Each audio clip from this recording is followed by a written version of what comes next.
They don't stay because you begged. They don't stay because you gave more, loved harder, or tried to become everything they needed. They stay when something shifts. Not in them, but in you. They stay when your presence stops feeling like pressure and starts feeling like peace. Because an avoidant doesn't run from love. They run from pain disguised as love.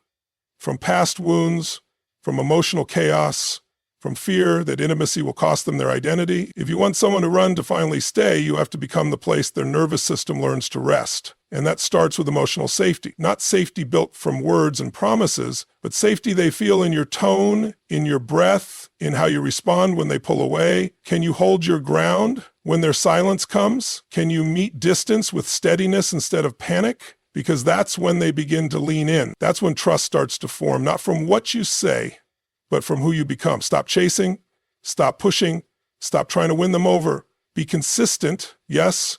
Be honest, yes. But don't perform, don't pressure, don't wrap your love in invisible strings.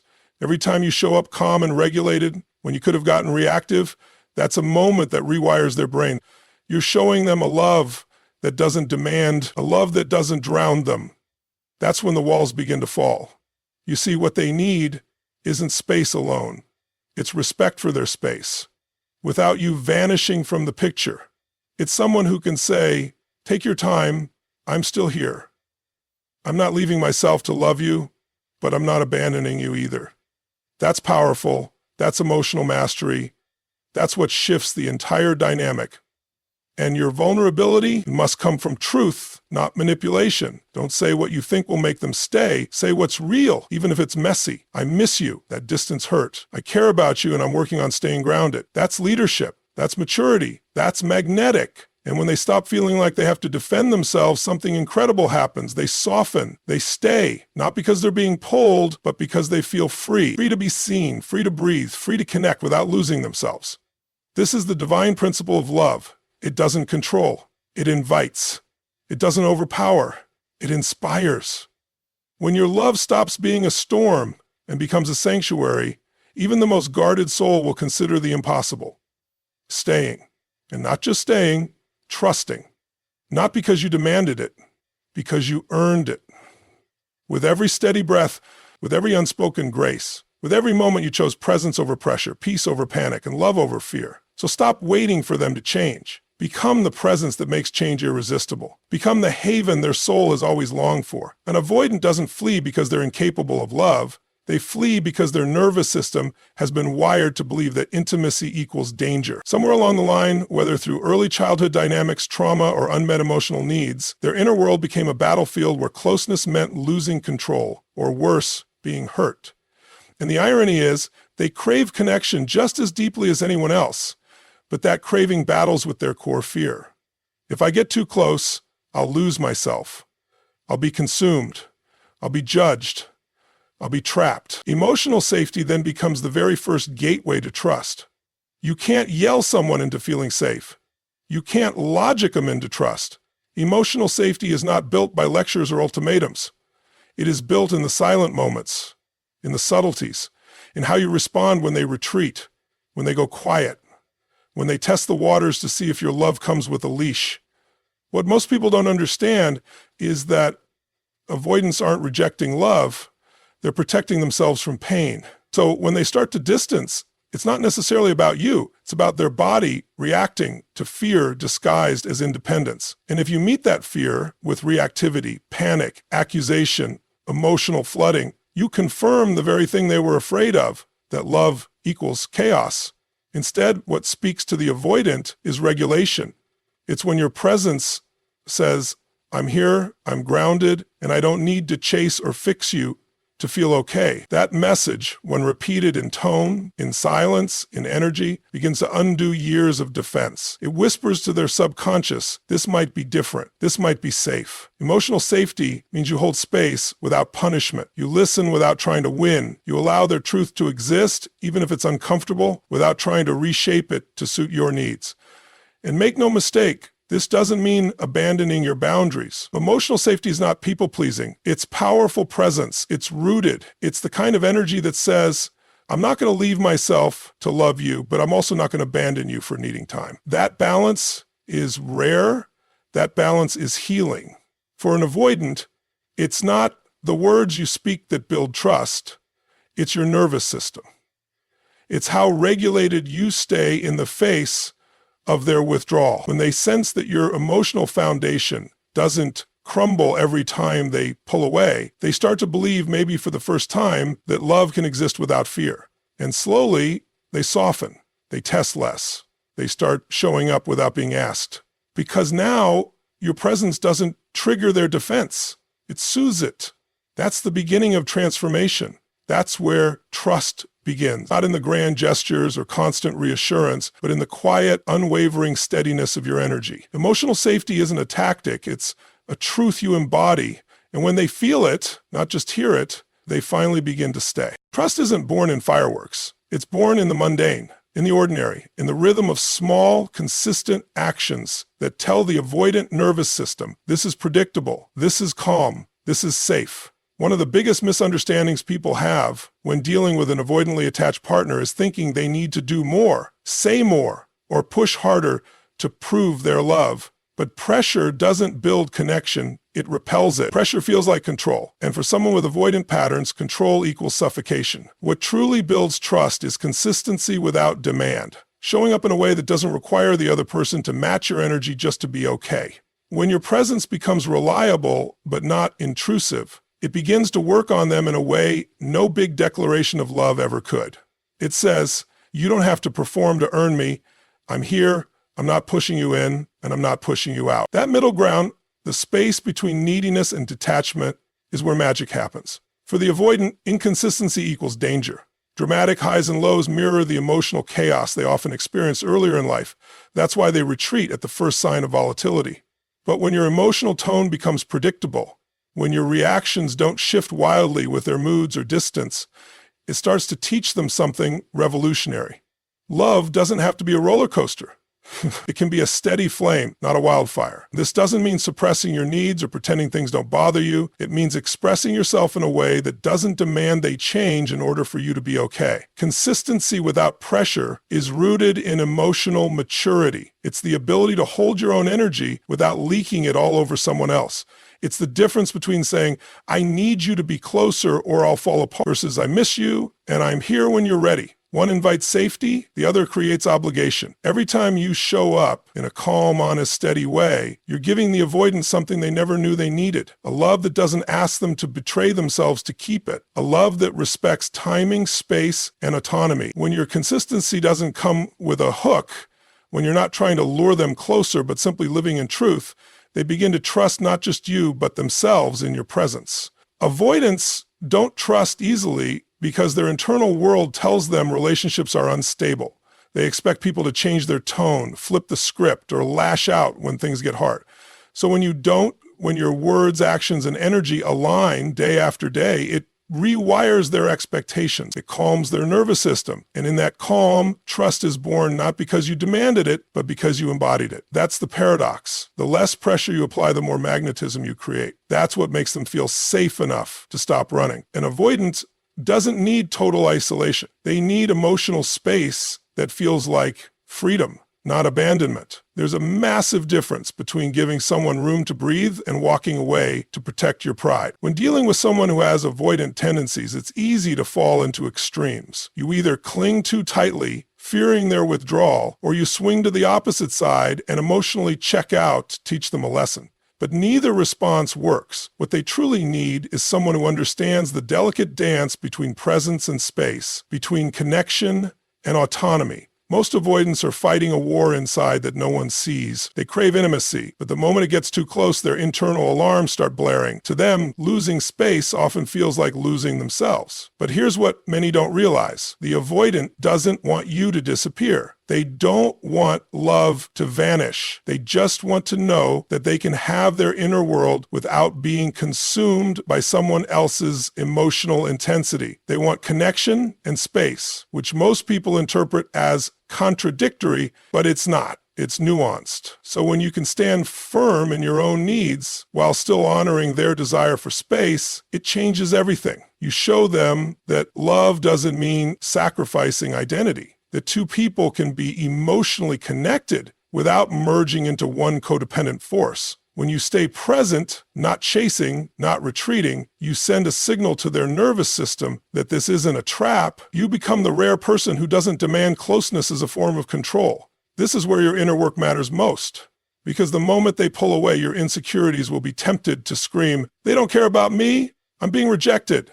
But if you can breathe through that discomfort, stay grounded, and still show up with calm and kindness, it plants a seed in them, a seed that whispers, "I can be me and still be loved." That's transformational. That's healing. That's rare. At the same time, you don't ignore your own needs. You don't sit in silence just to keep the peace. You express your truth, but you do it in a way that doesn't punish. You might say, "I respect your space, and I also want to feel connected. Can we find a rhythm that works for both of us?" That kind of communication doesn't trigger the avoidance defenses. It invites them in without cornering them. Respecting their need for space while staying emotionally available is one of the most powerful things you can do. You become an anchor, not someone who disappears and not someone who overwhelms, just someone who's solid, someone who's still there, not anxiously waiting, not bitterly pulling away, but calmly standing in your truth. That energy is unfamiliar to an avoidant, and that's exactly why it starts to feel safe. In time, they realize they don't have to choose between closeness and freedom. With you, they can have both, and that's when they start to stay. Avoidants have a finely tuned radar for manipulation. They grew up in environments, emotionally, psychologically, or relationally, where love often came with conditions. They learned to protect themselves from vulnerability because, to them, vulnerability meant being controlled, hurt, or disappointed. So when you speak from a place of strategy, trying to say the right thing to get a response, to win their affection, to pull them in, they feel it. Even if your words are loving, they feel the subtle force underneath. And that force triggers their defenses.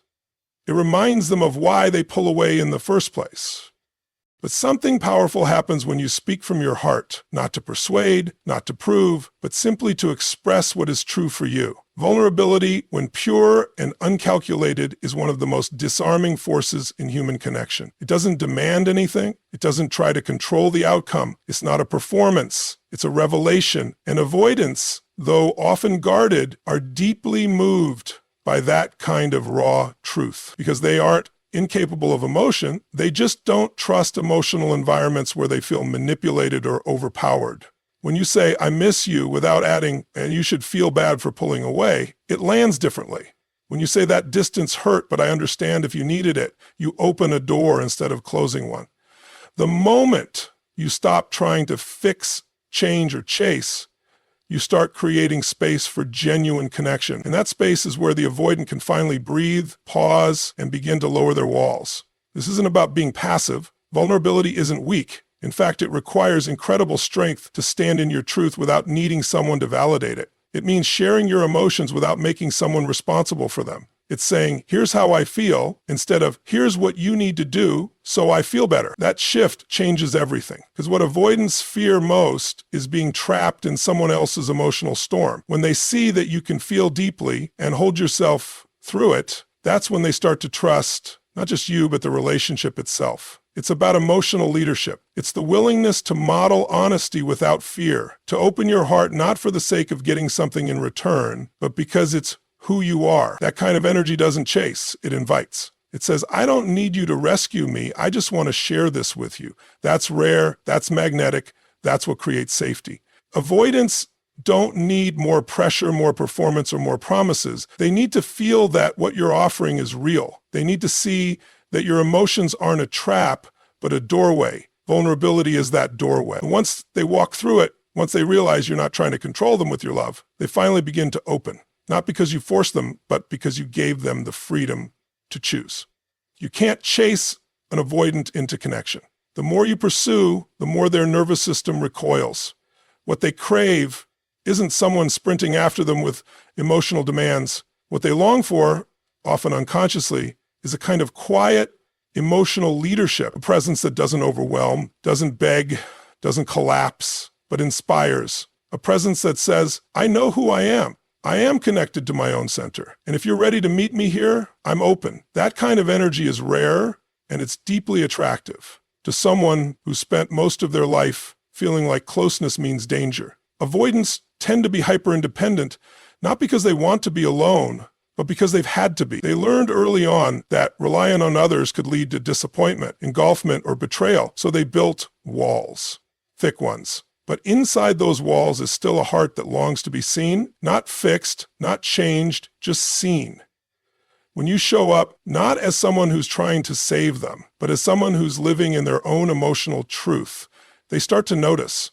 They begin to feel pulled, not by pressure, but by the energy of integrity. This is what it means to invite their soul. You're not yelling across the void, demanding they come closer. You're becoming so aligned in your own emotional health, your own spiritual clarity, that your very presence becomes an invitation, a safe harbor, not a demand, not a performance, but a grounded, open space where they can explore connection without fear of losing themselves.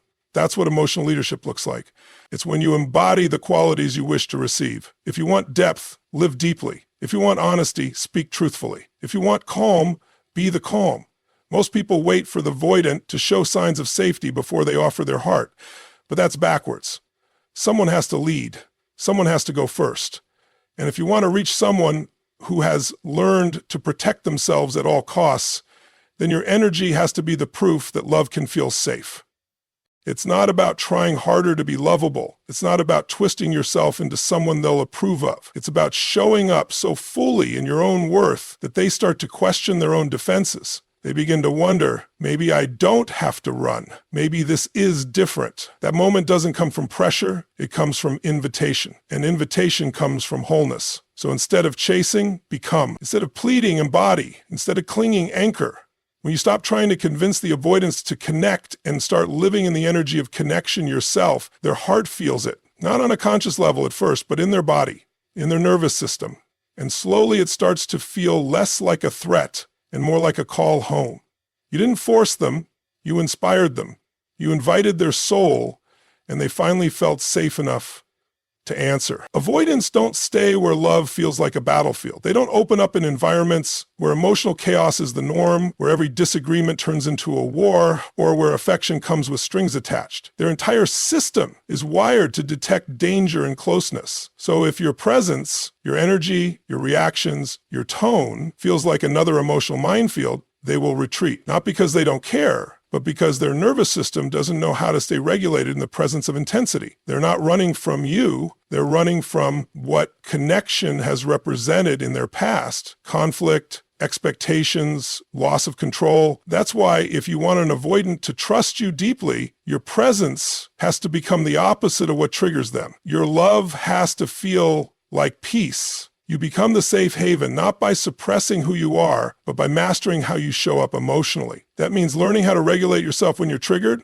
how to speak with honesty without aggression, and how to hold emotional space without turning every conversation into a test. Avoidance will never open up in relationships that feel like they have to earn their right to be. But when you become someone who can hold discomfort, express boundaries calmly in love without losing yourself, it begins to settle. They stop scanning for threats. They stop bracing for judgment. Their nervous system, which once saw closeness as danger, begins to experience your love as calm. That's what makes them stay. Not pleading, not pressure, but the felt experience of safety. When they realize your love isn't a test, isn't a trap, isn't another storm to survive, they begin to trust it. And from that trust, they begin to open, not because they were forced, but because for the first time they feel free to do so. You didn't demand their trust. You created the conditions where it could grow. You became the peace they never knew they needed. So if you want an avoidant to finally stay and trust you deeply, it won't come through force, pressure, or trying to fix them. It comes by becoming the emotional space they never knew was possible. A space of calm presence, authentic truth, steady consistency, and respect for their freedom. When your love feels like peace instead of pressure, like safety instead of strategy, you don't have to chase them. They'll choose to stay. Thank you for taking the time to listen, reflect, and grow. Your heart, your courage, and your willingness to lead with wisdom and grace is exactly what this world needs more of. Keep showing up, because someone out there is learning how to trust love again, just by watching how you love.